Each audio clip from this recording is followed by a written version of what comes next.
Maligayang pagbabalik mga kasolid, Cuadro Alas, General Casimiro at Sam Goodman. Ngayong July, Alas nag-sorry. Tiba-tiba na naman ang MP President Mr. Siana dahil ang bakbakang Naoya Inoue at TJ Doheny matutuloy na ngayong buwan ng Setyembre. Para sa ating unang balita mga kasolid, isa na namang bad news para sa mga Pinoy dahil ang ating kababayang si Jonoy Nay sa kanyang naging laban nga dito kay Jin Sasaki ng bansang Japan, talo nga ang ating pangbato. Nakatikim ng ikalawang knockout ang ating pangbato sa laban kontra dito sa Japanese boxer dahil ang ating kababayan round 5 technical knockout ang inabot. Maganda naman na naging panimula ng ating kababayan sa kanilang naging bakbakan. Ang problema pagdating ng round 5, dito na umarangkada ang Japanese boxer na si Jin Sasaki, kaya nakuha nga nito ang panalo at umakyat na ang kanyang kartada sa 17 wins, 16 knockouts, merong isang talo, samantalang si kabayan bagsak sa 23 wins, 11 knockouts, 4 na talo. Sa kabilang balita naman mga kasolid, undisputed champion na Naoya Inoue at Sam Goodman. Alam naman natin nagkahamunan nga silang dalawa pagkatapos ng laban itong si Inoue kontra kay Luis Pantera Neria. Sa buwan nga sana ng September gaganapin ang kanilang bakbakan, pero itong kampo ni Sam Goodman ay nagsabi nga lalaban muna sa isang tune-up fight itong si Goodman ngayong buwan ng July. Kaya postpone muna ang kanilang bakbakan at posibleng maganap na lang ang kanilang laban sa buwan naman ng Disyembre. At dahil nga dyan mga kasolid ay pasok sa banga itong si TJ Doheny, ang number 8 ranking sa super bantamweight division.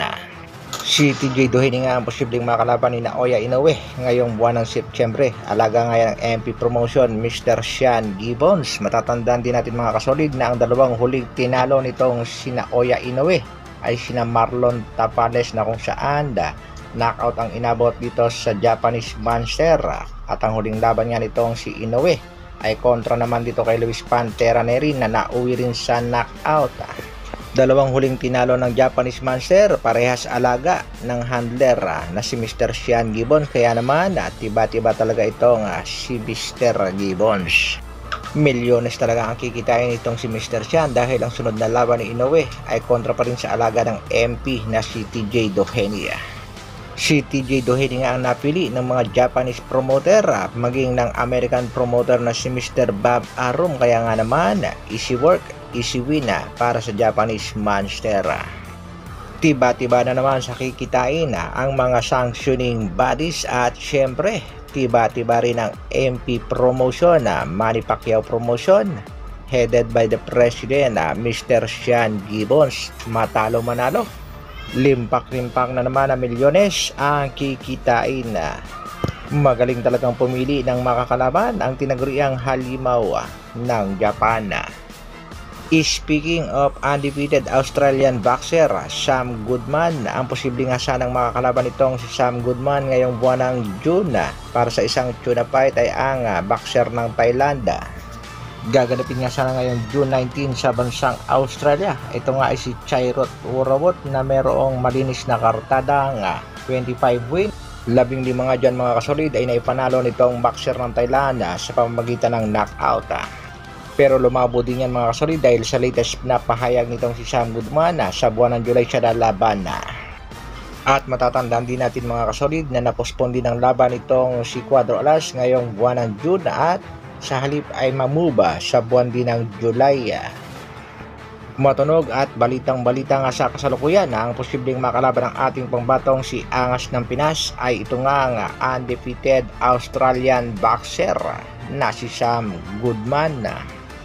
Kaya nga naman kaabang-abang talaga ang magiging announcement ng Treasure Boxing Promotion regarding sa laban ng nag-iisang Angas ng Pinas, Cuadro Alas, John Real Casimiro.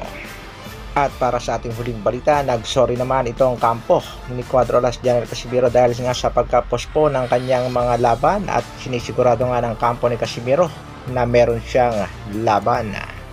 Nag-sorry haters din ang ating pangbato. Ito nga ang ilan sa kanya mga naging pahayag. Stress ka na ba? Kahit anong paninira mo sa akin, never mo akong mabababa. Sparring siguro tayo, baka mapabagsak mo ako. Siraan niyo ako para bumango pangalan nyo.